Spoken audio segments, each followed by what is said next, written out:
Hello everyone and welcome back to the GeekWave. This is the low budget show. It's the show so low it has no budget. But thankfully we've had two successful episodes that have gone so well. We can do an ill-advised streaming spin-off that's 6 episodes long, which is literally just written as a movie that we're going to split into 6 parts and then put it on streaming because content's forever and, everything's just bad and weird and strange. I love streaming. I love streaming television, folks. We're going to be talking Knuckles today, the hit TV show. The hit TV show. If you aren't aware, Knuckles is out currently. The time of this video going live to you.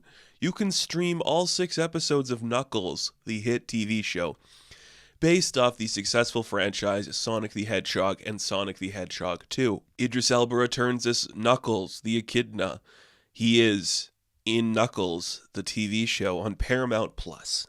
It's out. You can watch it. I guess. We have some news to talk about first, which is honestly more interesting than this show. I think I'm just going to keep all like the Sonic the Hedgehog franchise stuff into GeekWave stuff because I don't know if I want to dedicate like a whole like episode or a review to them. We can just put them in the back half of a huge news breakdown. We have a bunch of news to talk about. A lot of stuff I also don't want to talk about, so we're going to leave those off. And we're just going to keep it light and fresh. Some of this news is a little bit older now, but it's important to bring up because it just kind of goes to show you like the current state of Hollywood and stuff and what's going on with all that stuff. None of it is that good. But whatever. First piece of news. Here's something very interesting you might find interesting. It's very interesting. Have I said it enough? It's interesting. Now You See Me 3 is officially happening. They have been talking about this for a while. I don't understand how this keeps happening. I remember seeing the first film in theaters and being like, yeah, this is pretty fun. It's interesting. It's a cool enough concept. I like all these people well enough to want to see what they work on. The sequel comes out and you're like, yeah, okay, I guess you could do a sequel. Magic heist movie. That's kind of fun. Now a third one? It's been a minute, right? When did that last one come out? Because it feels like it's been a while. 2016 was when the second one came out. So it's been 8 years, and it probably won't be released as they start filming until next year. You're just like, okay, I guess we're still doing these. Is this a franchise people like? Is this successful enough to keep going? It must be. I think the only thing people remember is that Woody Harrelson is in it, and they had like that one sequence where somebody almost drowned in like a vat of water. And then like that's like Mark Ruffalo, I think, is also set to return because he's like the guy that works against them. He's like, I'm like the magic cop or something. Daniel Radcliffe was like the villain in the last one. Well, they just announced a bunch of cast members returning and some new additions. Dominic Sezza will be appearing in this new one. Ariana Greenblatt will be appearing in this one as well. People that are up and coming. So that's really fun. The next generation of freaking, magic heist people or their kids or something. What are we doing? I don't know. I like this news because I'm like, yeah, sure, a third one. Now You See Me 3. I love that you just one of the last franchises sticking to the title of adding the number 3 in there. I'm really glad for that. Not Now You 3 Me, not Now You 3 Me 3 or whatever. Not Now You Don't. Now You See Me, Now You Don't. That's not the name of the second one. I love that. I love that for them. It's really exciting, and I'm kind of glad this is going to happen. I don't understand why it would, but it's happening, and that is enough to celebrate the world getting a little bit better. Here's something else that is happening. An animated series based on Golden Axe, the old school video game, will be in development. That's kind of cool. I know very little about the Golden Axe world. My knowledge of Golden Axe is actually from the Storm Collectibles action figures and like the really cool artwork where it's just like buffed out people in no clothes just fighting dragons and stuff. And I think it's really cool. But yeah, I mean, sure. Set in the land of Uria, an evil entity known as Death Adder has effectively conquered the continent and captured the king. To free the land, you and your friends would team up and take out Death Adder's forces with an array of melee attacks, magic, and friendly creatures. That's cool. That sounds like you could do like another Castlevania style thing. Castlevania was picked up really well. So that's going to be really interesting. I hope it would be successful. We're in the era of video game adaptations, so there's kind of like a blank slate where you could do something with Golden Axe. If like the right money was behind it, live action could also be the direction to go. But no, I mean, an animated series, that works really well too. I think that's a pretty strong idea. So cool, that's awesome. I suppose. A lot of this news is like, hey, that sounds great. Maybe until you start thinking about it, which is the case with these next couple pieces of news. So there was a huge thing that came out the other day, and we saw a bunch of like the big directors talking about stuff that's going to be happening with them. For instance, Quentin Tarantino has said he's just not going to be moving forward with The Movie Critic, which was going to be his next film, and instead he's going to work on something else for his 10th film. Whatever, he already made 10 films. I don't care what he says. I really don't care what he says. He already made 10 films. You made 2 movies in Kill Bill. It's not one movie. They're 2 separate movies. I don't like that. You made 10. Quit worrying about your legacy. It's actually going to affect you now. You're going to be so worked up and annoying. I'm not a Tarantino guy. I have never been a Tarantino guy. None of his movies are my favorite movies ever. And him having all these stupid ideas about like adding previous people into The Movie Critic, it just sounds like it was going to be like too much. Like we're going to have, Cliff Booth return and some like the people from Pulp Fiction and stuff. I'm like, just shut up, dude. This sounds insane. It sounds like something you don't have to make. So it's probably a good thing you're not. If you're so dead set on your next film being your last one, then try harder, I guess. Don't settle for an idea. But also, the fact that you're going to be like so desperate to make the perfect film, it's going to destroy you, and you're not actually going to create anything interesting. You're going to be lost in the shuffle of trying to find the last good thing, and that in itself will destroy your legacy. Not that I think Tarantino's legacy is going to hold up well. I don't think he's going to be a director we're going to be talking about forever. I don't think so anymore. I don't know if he's got the cachet to do that. It's been too long since anyone's been like, yes, finally, Tarantino, let's talk about him and the stuff he does. He's just a little obsessive geek. So I don't think he's going to do all that. Other directors said some big stuff too. Steven Spielberg is reportedly developing a script about a UFO based on like his own whatever. It's an original script. And he's going to be making a UFO movie again. The man's going back to his basics, which you kind of love to see. He got famous and popular doing old sci-fi, the classic rips like Close Encounters and E.T. and that kind of stuff. So yes, let's have the master Spielberg go back to like the classic well and do something very classic over there. That's awesome. I'm all for that. I think that's a really cool idea. I want to see what he's doing. The Fabelmans is your swan song, so do whatever you want after that now. I think you were like developing Bullet for a minute too. You're going to do like Bullet. But nah, man, a classic sci-fi story about a UFO? Oh yeah, that's Spielberg's wheelhouse. And we're just going up in age with a lot of these guys because 82-year-old Martin Scorsese also talked about a couple of his upcoming projects. So he's still going to be doing like that weird Jesus movie. It's like Miles Teller and Andrew Garfield are rumored to be circling it for whatever reason that would be. So that's cool. And there's like a contemporary thing where it's like modern times. I think Malick too. Didn't like Terrence Malick do like a Jesus or like biblical story? It's like a reimagining or like different thing. It's supposedly coming out this year. Whatever, it's strange that these guys are doing that, but it's like a different take on Jesus, and Scorsese's like, it's 80 minutes long, it's going to be out there, I don't really feel strongly about it, or whatever. I guess he would, but it's weird. I think making The Last Temptation of Christ kind of like is the last thing you should ever have to say about the Jesus character. So whatever this is, I don't know how it's going to go, but I'm here for it. But that's not the only film he announced. It's also been stated and reported that, oh my goodness, Martin Scorsese will be developing and directing the Frank Sinatra biopic, which, you know what? You say that to me right away, I'm like, that makes sense to me. They're from the same era. There's always reported connections to Sinatra and the mob. That could be really cool. I think there's like a very classic sheen that you could put on a Sinatra thing. I am not against in any capacity Scorsese doing that. And then you hear the cast, which would be Leonardo DiCaprio as Frank Sinatra.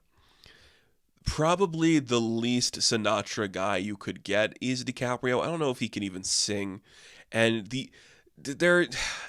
it's weird. I don't think modern day DiCaprio exudes confidence the way Sinatra does. He needs to play a little grimy freak, and Sinatra is just like the king of Riz, the swagger gentleman, He's just like this old Motown genius and that kind of a vibe, and nothing about DiCaprio says that. He does not exude that energy at all and should not be somebody attached to that. It's very weird that you would pick him. But I know they're friends, so working together is good. And just looking at Killers of the Flower Moon, that is not the energy you'd see from an actor that should play Frank Sinatra.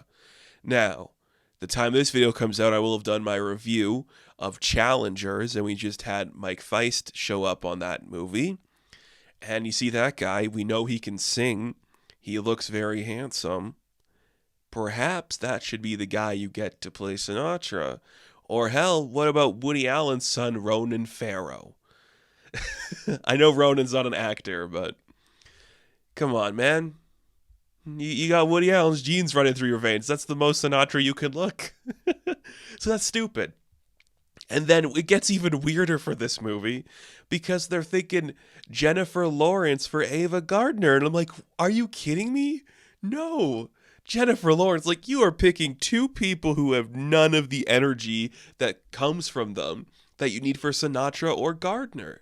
There's nothing about DiCaprio that screams Frank Sinatra. There is nothing about Jennifer Lawrence that screams Ava Gardner. I don't know why anybody would want these to happen with those people attached to it. It feels very strange, and I don't really like that. But it'll probably never happen. He's 82 years old, and he's kind of like Ridley Scott, but Ridley Scott doesn't give a shit if the movie's good or not. He's just filming stuff. So I don't know how it's going to go. We'll see, I guess. It could be anything. We have a couple of trailers to talk about. Transformers 1 got a trailer, the huge prequel, how Willy became Wonka, how Orion Pax became Optimus Prime, how D26 or D16-4 or whatever became Megatron. It's a children's movie. I didn't think it was going to be a children's movie. It's really specific animation that I'm not 100% convinced on. But I like Transformers. I think you could do something fun here, and a coming-of-age tale in the Transformers universe. Well, that's not something we've seen. We've seen kids in Transformers. All of the cartoons have like a child hanging out with them. So why not do this? Sure, something to that. To the surprise of a lot of people, I think it's pretty clear that Hemsworth is willing to do a voice similar to Peter Cullen, so that's kind of cool to see. I'm not against this. I'm not 100% involved in it, but I will see it because Transformers is kind of cool, and it's probably more interesting than whatever the next live-action sequel is going to be, which is probably going to be that Transformers G.I. Joe crossover, which I guess is skewed more towards like my demographic of like old dudes who talk about stuff online. But also, I've talked about this numerous times before, nobody gives a shit about G.I. Joe except for people who buy the toys. It's not a brand people care about. Larry Hama is doing the comic book again. I don't know if anybody's truly that invested. But anyways, there you go. That's one. We have another trailer to talk about, which is for the new M. Night Shyamalan movie, which is called Trap. We talked about this in the last episode. They showed footage over at CinemaCon. Now we got an official trailer. It looks so good. I think Shyamalan is so good of like a mid-level budget, getting an actor who's very undervalued. Last time around it was Dave Bautista. This time around it's Josh Hartnett. Two guys I love. And now he's just like, we're trapped in a concert. We're going to catch a serial killer. Now, the trailer gives away the premise, which it should, because that's easy, and then it just sets you up for whatever the twist might be if there is one. Even if there isn't one, That is really good tension to know going into a movie like this, where it's just, how is he going to get out of this? Are we going to root for him? Are we not going to root for him? Who knows? Is his daughter the killer? A lot of people are theorizing that. Maybe. I don't think it's his daughter. I feel like that'd be too obvious. I think it's going to be something even less obvious. It could just be him, or like his neighbor or something like that, or like his wife or something. We don't see the wife. Maybe she's trapped at home or something. Who knows? Let's get more Josh Hartnett and everything. I love this guy. I want to see him succeed more. He's so cool and awesome.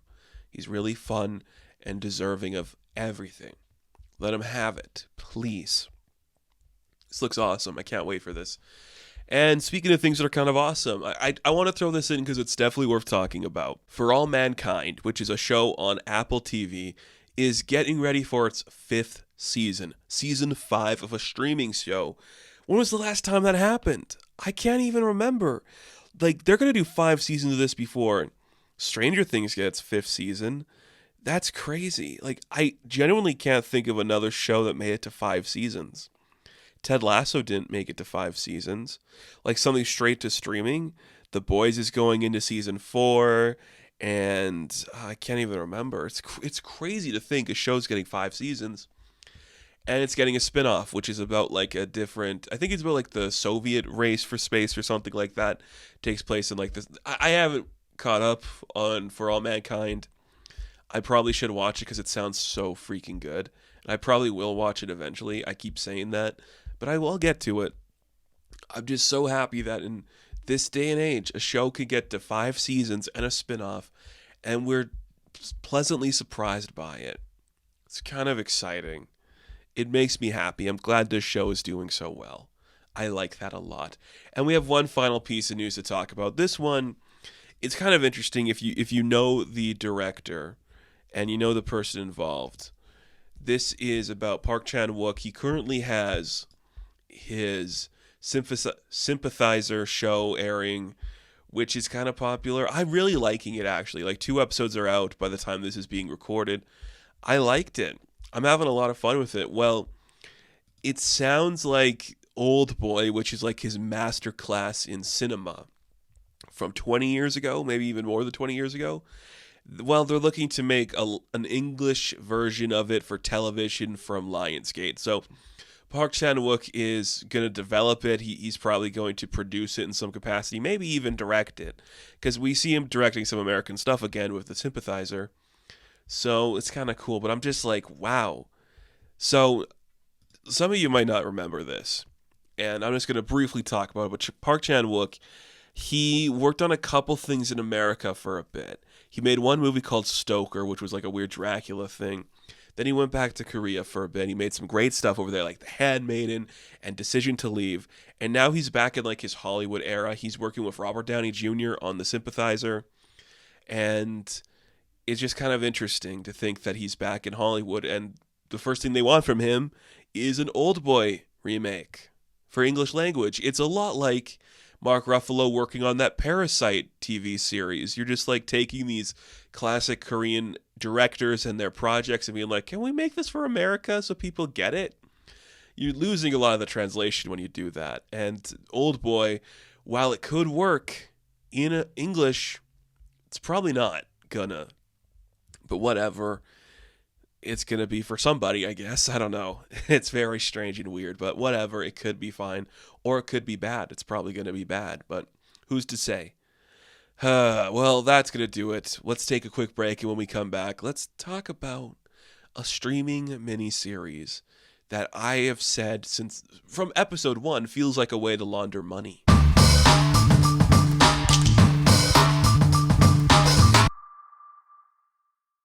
So I'm recording this half a little late, which means there's some more news that came out that we can talk about right now. Jeff Bridges will be returning to Tron Ares. Cool. Still not getting me excited to see that movie. You're getting closer, but that's not how you win me over. Also, Netflix is making a live-action Scooby-Doo movie, or TV show, or whatever. Bad idea. Bad idea. You haven't won me over on any of those, Netflix. You're doing bad at everything. But there is another streaming service who is in the streaming game who have yet to report like any major numbers about any of their streaming stuff. I love this. I love talking about like a straight to streaming spin-off series to a movie in an era when we just found out that Peacock lost like $500 million in the last quarter. It makes me really happy. Honestly, it does, because this is all bullshit. So Paramount Plus, a while ago, they had like a big press release, and one of the things in the press release was that a Knuckles the Echidna spin-off TV show would be in development for Paramount Plus, which made a lot of sense. One thing I will commend Paramount Plus for doing better than some other places is really making their child-friendly brands very obvious and well stated on their app, on their platform. You know, they got some good stuff for Transformers and Ninja Turtles and Dora the Explorer and SpongeBob. And I think that's really cool that they've made all of those very accessible and very easy to find there. And I guess Sonic the Hedgehog is one of those brands as well. So, you know, we talked about the previous two Sonic the Hedgehog movies on the GeekWave. I'm not like the biggest fan. I still think they should have kept the original design for Sonic. I don't like that they were bullied into changing it. Like, stick true to your guns. If that design went through, though, I don't think we'd be where we are today. And that's either a good thing or a bad thing. It's up to you to really decide if that's a good or bad thing. But I guess it's a good thing? I don't know. I don't know anymore. It's all crazy. So we had two Sonic movies. In the second Sonic movie, Knuckles the Echidna showed up. He was voiced by Idris Elba, and basically he was dumb. He was kind of like simple-minded, but he's more like, I am the way of the warrior. I can do everything a warrior can. I am an Echidna warrior. Just kind of simple in the way, like, this guy's never had a day off in his life to relax or learn anything. They don't play him stupid. He's not like the smartest guy, but they don't play him stupid, which I appreciate.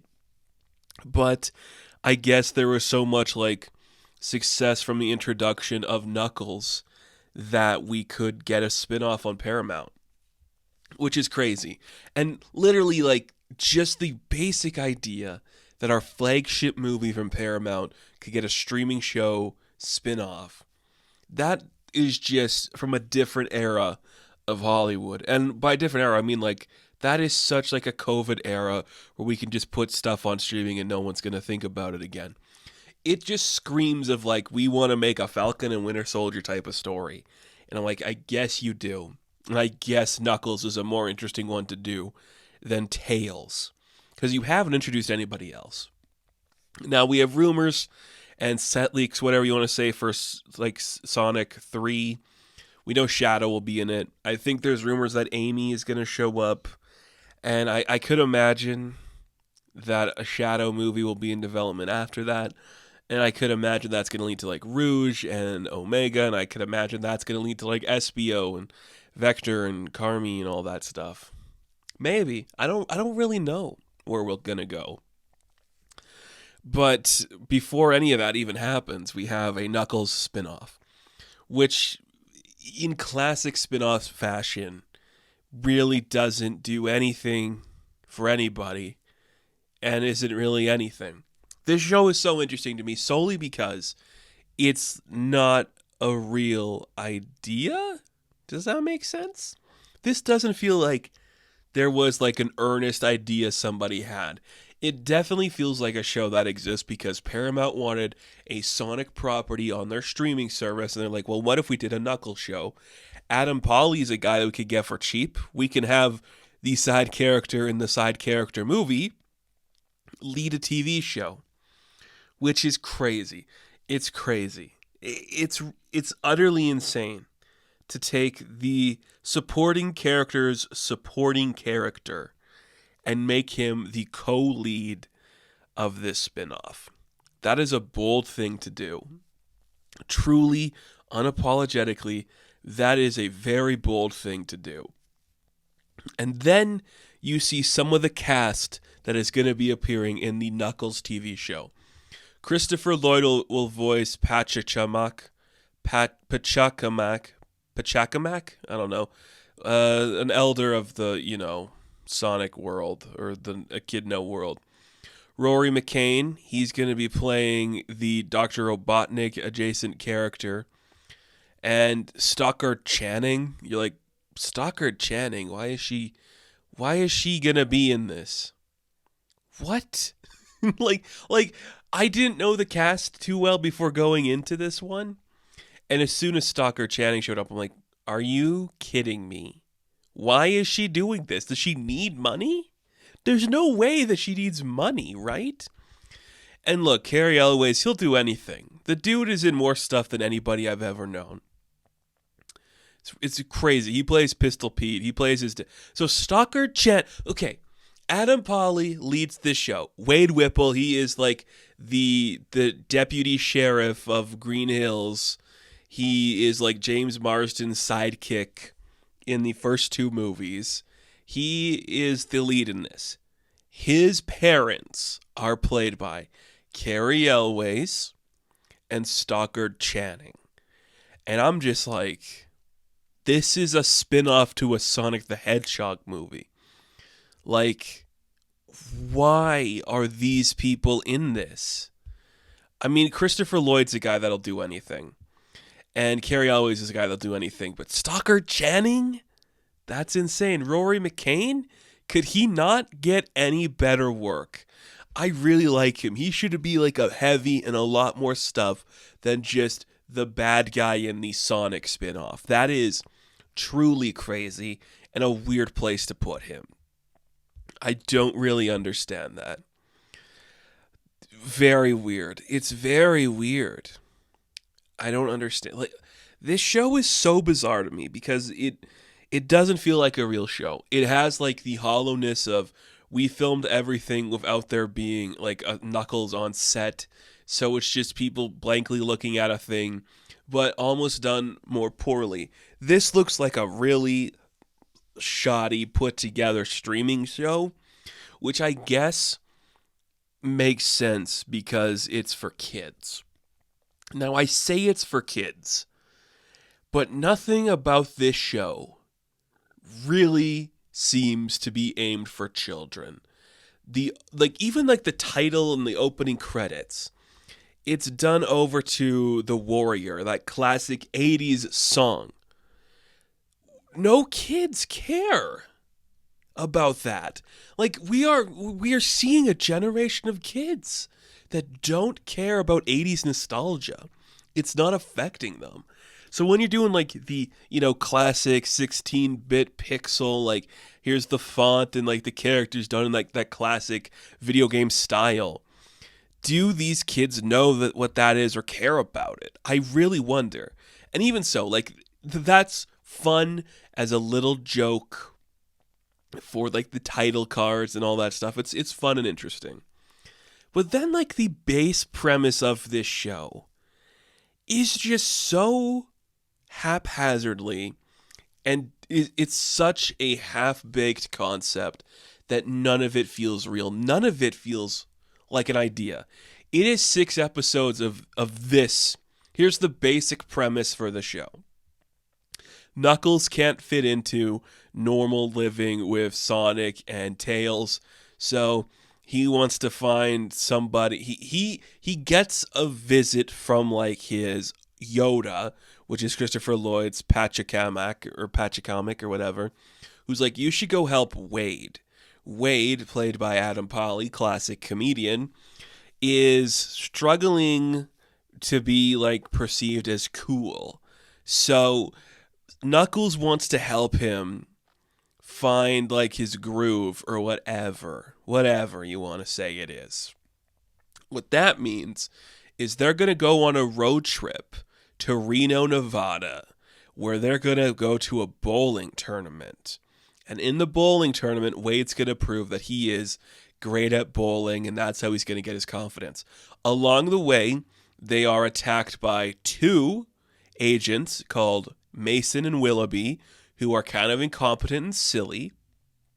They go to Wade's family home, where we meet Stockard Channing and his sister, who is played by, Eddie Patterson, and she's an FBI agent or something or whatever, and the house gets attacked, and Then we go to Reno and we do the bowling tournament, and then, we get attacked by Rory McCann for a bit. And you're like, okay. And you're like,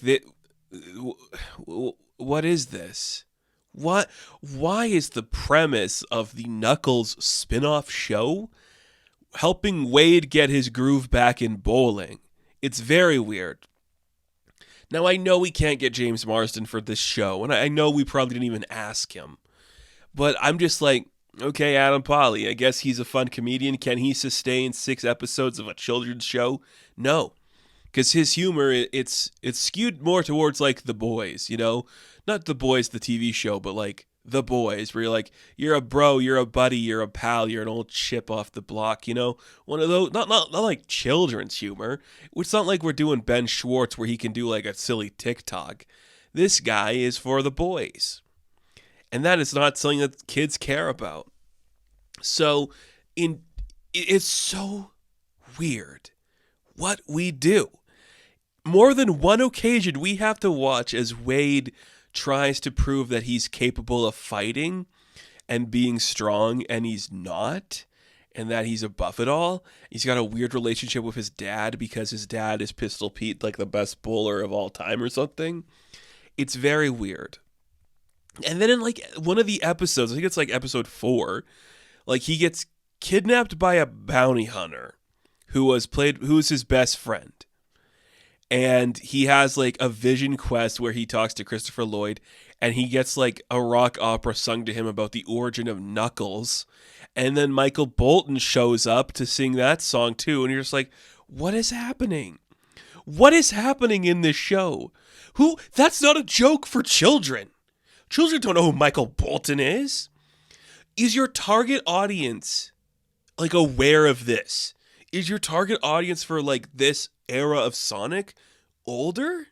Because I can't imagine a kid like really loving the banter between Mason and Willoughby, or like the classic like jokes about like the Sabbath and stuff that we see going on. Like no kid knows who Stalker Channing is. It's very strange the things we put into this show, because none of it makes a lick of sense for like a young person who is a fan of this. Like, I don't know, aside from the first episode, in the first episode, because Tails and Sonic are in it, and a character from the movie, Maddie, appears. Aside from them in that first episode, I don't think there's anything in here appealing to children. I don't think there's anything in here that's just like appealing. It is just so simply like created. You can see continuity errors where sometimes Knuckles will pick something up or place it on a table, and we cut to the next scene, it's no longer on the table. Like, there is nothing really real about this show. It is such a slapdash, haphazardly, basically unreal thing that exists for no apparent reason, for nobody. There's no specific aim for this. Kids don't care about like the 80s nostalgia, or like, I'm a grown man and I listen to some cool music, and Knuckles has to find the way. And there are literal 20-minute segments where Knuckles does not appear. He's a supporting character. He is a supporting character. This is a story about Wade Whipple, that character that I don't know if he was anybody's favorite character in the Sonic movies, but he is in like at least 70% of every scene, except for maybe the first episode. And it's just him coming back home. He's a disappointment. He's okay. There's a fight. He makes up with his family. He's a kid who can't outgrow, like, I really was just like, I don't like how they betrayed him. I still don't like this type of like man-child character where it's just like he's a deadbeat loser because he likes movies and video games and classic rock music and stuff, and he can never get his life together. Just because he's a schlubby guy, we have to portray a character like this way. I really don't like that. I think it's just so lazy. And Paulie, sure, if he wants to accept that, it's fine. But like, I don't know what anybody would want to do in this. I don't know why anybody would want to be a part of this. Because there's nothing to it. There's nothing to it. it's so annoying how much this isn't anything. There isn't anything to this except boredom and stupid jokes, and it doesn't really culminate into anything. And we hold on to scenes for so long because we have to stretch this out. This definitely feels like it could have been like a 90-minute movie. And it's pretty close. Isn't 90 minutes? We're doing like 25-minute episodes. So we're going to be a little over 90, but you could cut out a lot of this. And you know what you could even do that would be more interesting? Is just let Knuckles be in the show more and have him like talk to Sonic, you know, on like a phone or something, or maybe like Tails radios in or something. Not just like him sitting in a car with like this man child who can't like who every word out of his mouth is just like a joke or like a reaction to something somebody says. It's not like a real conversation half the time. And then I guess I will say, like, the acting's fine. The scripts are bad, but Cary Elwes, he's been doing this forever. Like this specific character, I'm Errol Flynn, ha ha ha, and he's fine at it. And I have nothing against the actors that play Mason and Willoughby. I don't think that's a role that's great, but I know why you do it. You know, I get it. You know, I do think Eddie Patterson does fine with what she's given, which isn't anything. And Christopher Lloyd does a good voice. Like, he is very good at doing a voice. There's nothing to this. There's nothing to this. And it's crazy. Like, this is the Knuckles show. Like, the Knuckles spinoff is him getting to Reno with Adam Pally for a bowling tournament, and then a Dr. Robotnik like poser, because he used to work for Robotnik, shows up to attack him. They defeat him easily through the power of bowling and inner strength or whatever. And then it's like, well, that was a fun mission, pal. I guess we're done here. I learned the value of being a warrior. Did you? Did you really? Okay. I mean, you must have, because we resolved the plot. So that's good. Oh, God. Is this anything? It's not. It's really not. God. And I know this one is not a real idea. This is Paramount telling Jeff Fowler, like, can you please get us a spin-off on Paramount Plus so we have some Sonic content for the masses. Now, there was also like the recent statements that Paramount wants to make the Sonic franchise into like the Marvel franchise, where the movies are like the big blockbusters to go see. I mean, sure. You do realize that Sonic is a very popular character and that everyone's going to see that no matter what, right? Like, you don't have to turn it into like an endgame level thing where everybody only shows up to be in the movies. Because I cannot imagine how boring these other spin-offs would be if you do more of these types of shows on Paramount Plus. Like, what else could we do? Would we get like a cookies and cream spin-off where they hang out with like, you know, Katie Seagal or something, and then like, who's like a legacy actor? Tamara Morrison shows up and I'm the bad guy and something like that. Or like Jet and like who are the ones that who are the birds that are with Jet in like the weird like surfing one? What if they like have a spin-off where we gotta go snowboard down this hill and we're gonna do it with Zach Galifianakis? And you're just like, I guess that's nothing. It only works with Sonic because you can kind of make Sonic into this young, adorkable goofball because Ben Schwartz is capable of that. And the character of Sonic can play that. He can make TikTok videos. He can be a viral star or whatever. And what you did with Knuckles here, making him be like, I'm going to be the warrior to teach you the lessons, Wade. You're like, That joke only works maybe as like the B plot in like a different movie, not as an entire 6-episode series. Ridiculous, preposterous, stupid. Just plain stupid. This movie is stupid. It's not even a movie. I'm sorry. This show is stupid. I do not like this. This was a waste of everyone's time. This feels like it was created so we could launder money into getting like Keanu to play Shadow. It's ridiculous. But it's for kids, I guess. I guess it's for kids. If kids love The Warrior by Scandal, I guess this is for kids. I guess. So, Knuckles, I'm going to give this show a 3 out of 10. Now, that is going to do it for this Knuckles talk. We will be back on the GeekWave to talk Sonic the Hedgehog 3 and more possibilities for the franchise after that comes out. So, by the end of this year, you will see another Sonic the Hedgehog episode of this show. Thank you all for watching. Be sure to like and subscribe to the channel. As always, you can check me out on Instagram, TikTok, and Twitter. And of course, I will catch you in the next one. Have fun. Stay safe. Good luck.